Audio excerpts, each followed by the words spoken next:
Catherine, I mean, Samir is quite right to point out that that relationship has been there, and the trade between the two countries, be it in financial services or goods or any aspect of the economy.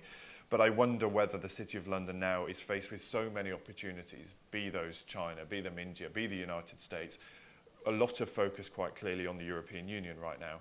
Where is it putting its attention? Because there is a finite ability to concentrate on so many challenging and different aspects of the world economy. Well, I think that's absolutely right. And I think one of the challenges which Brexit throws up is that these opportunities that we would have been exploring anyway become even more important because we are going to lose some of the EU-facing business inevitably, however we find our way through Brexit. I think it's probably a question of focusing on strengths and taking a few areas where one really can build, and then looking at where there are relationships. And I think the importance, even for the City of London Corporation itself, the organisation which I lead, we've been building on our Indian relationship for over a decade now, and identifying what particular areas we can add value to. And we would identify tech, where I think I'd like to come back to that in a second, tech, green finance, the insolvency and bankruptcy code and the implementation of that, and then insurance. So I think it's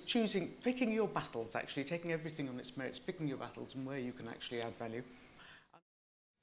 And it's not just a question of size and expertise. I think it's wonderful that there are so many Indian doctors serving in the UK, because it's not just a question of the diaspora, which is extremely valuable, but diaspora that turns into active networks, I think, creates more value. So there is an extraordinarily strong active network between British people of Indian origin and Indian people, both in the financial services sector and in the medical sector, healthcare sector. And I think those networks are extraordinarily powerful for the next 30 years.